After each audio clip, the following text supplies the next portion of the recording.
What's a good word, everyone? I'm Kenny Varner, the owner of SportsBookS.com. Welcome to the SportsBall Sports and More. We're going to talk about the Texas A&M Aggies as we go through every Power 4 college football team. And all those preview videos will be on my YouTube site. Also, we were going to go through every single NFL team. And so we're here with Texas A&M over 8.5 wins, minus 115. Under 8.5 wins, minus 115. It's your call. This is a team that needs to stay healthy. This is a team that in the last 2 years had 7 different quarterbacks. Can they overcome this? Well, we're going to talk about that in about 1 minute because we need to let you know about our sportshatballs.com where we have our sports pick packages up. Football is going to be in full swing before you know it. It already is because this week we already have a play. We have what we think is a great play on the Hall of Fame game, uh, going in a different direction.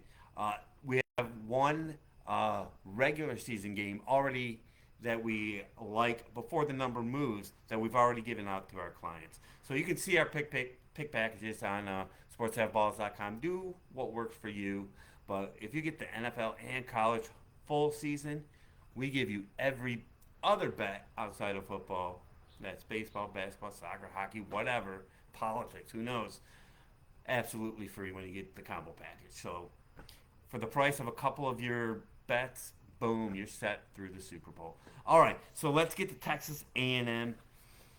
All right, first of all, head coach Mike Elko, quarterback Connor Wiseman. Hopefully, he can be the quarterback. They don't need 3 or 4 quarterbacks. It's hard to sustain anything when you don't have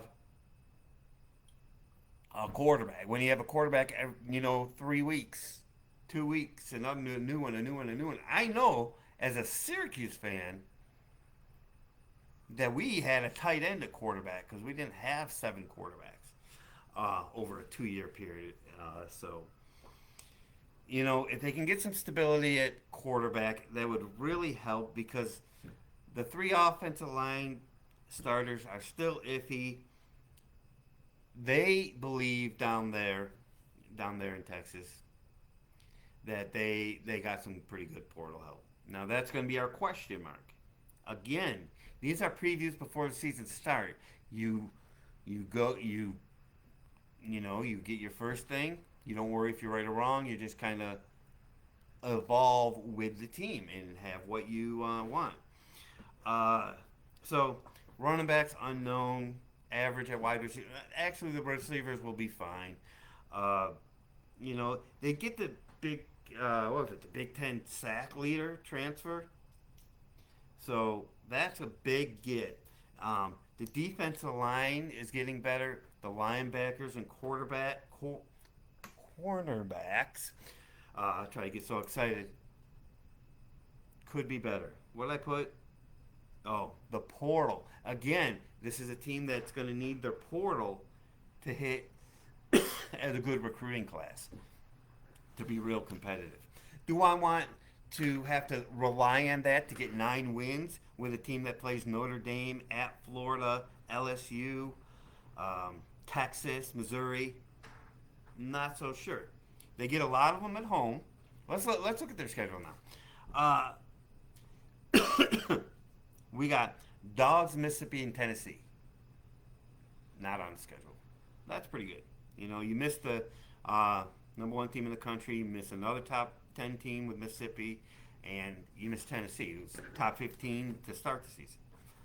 What makes up for that in a negative way, in terms of could they lose, is they open up with Notre Dame, number 5 Notre Dame. So that's a tough.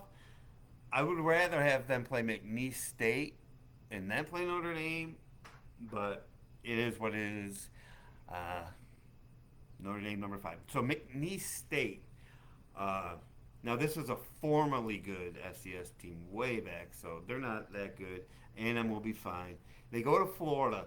I've talked about Florida almost every time they're on someone's schedule. Later in the year, it's gonna be tough. They have the worst or the best 5-team schedule I've ever seen, or the hardest, I should say, to end the season. Will it be up by then? I don't know. Florida, Miami play. Florida, Texas A&M. This is where you look at strength of schedule. In Florida, playing in November, like the third week in November, is not going to be the Florida that's playing now that might still have confidence. They definitely have a shot to beat Miami. And if they're confident, this could be a real tough game. You're going to Florida. So, by no means a gimme. Bowling Green is a MAC team, no problem. So they're 2-2 now. 3-1. I mean, if they're 4-0, then they're talking national title. But we don't see that with the makeup of this team. Bowling Green, then Arkansas. Arkansas's on a neutral. That's at AT&T Stadium. They play every year. And even though I'm down on Arkansas, it's a bit of a rival game. And if they're sitting at 3-2 or 2-2, then it's like, oh boy, here's the first half test because they have two big tests with Notre Dame and at Florida. After Arkansas, could you say it's a look ahead? If you could say it's a look ahead with Missouri, but I don't buy it as a look ahead. That'll be focused for Arkansas, so I don't look at it as a look ahead spot. Even though Missouri's number 8 in the country, and that will be Missouri's first test. And if I look at this right, that's 6 weeks without a week off. When it gets to 6 or 7 weeks in a row playing, I have to downgrade a little bit their opportunity against Missouri. Although I think this is, this might be like a prove-it game for both teams to see how good they are. Then they got a week off. They go to Mississippi State, down on Mississippi State.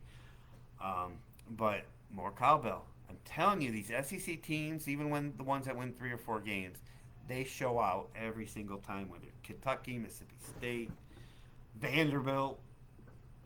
Yeah. So after they go to Mississippi State, they come back for LSU. At least they get Missouri, LSU, and Notre Dame in their park. I mean LSU and Missouri at their home park. South Carolina, again, they will show up. Then they have a week off. Then the New Mexico State. Then they go to Auburn, and the jury's out on Auburn as far as I'm concerned right now. So it's hard to say in terms of a win total what that's going to look like. They end the season with Texas, obviously a rival game, and if they're good 7-14, 8-3 team, then they could give Texas a battle, no doubt. So as I look at the schedule, do I see like the under 8.5? Well, you got Notre Dame at Florida, Missouri, LSU, at Auburn, Texas. There's plenty of places to slip up. And upset possibilities with an Arkansas or Mississippi State or South Carolina on the road. Not both. So I would not at all feel comfortable with an over bet here. If anything, I would look at an under bet for this. And Notre Dame could be the key when they play Notre Dame to see how that plays out. So Texas A&M, another team that the jury's going to be out. Can they solidify their quarterback? 3 offensive linemen starters in the lineup. Another year, they could be even better. So I definitely look for improvement on this team. We'll see how they all play out with the schedule. It's really tough early playing Notre Dame and at Florida, 2 of the first 3. So we'll see how it all plays out. So, all right, we're just keep going through every single Power 4 school. Get a glimpse here in July and August about where they are, who's returning, the transfer portal, and all that fun stuff. So we put in all this work for you, and that's why we sell our sports pick packages for but the best thing is we just sell them for like a minimum price. As you can see at sportsatballs.com. 2 or 3 bets, you get us college and pro through the whole season. If you want one, pick the package that's good for you, and we'll be emailing picks all year long when you are ready. So that's what we got. We also are going to be doing all 32 NFL teams previews. So as we go through this, July and August, nice busy months with baseball going on. Go Yankees, and that's what we got. All right, Texas A&M. I would lean under in their win total. We'll see you in the next video, and let's make money.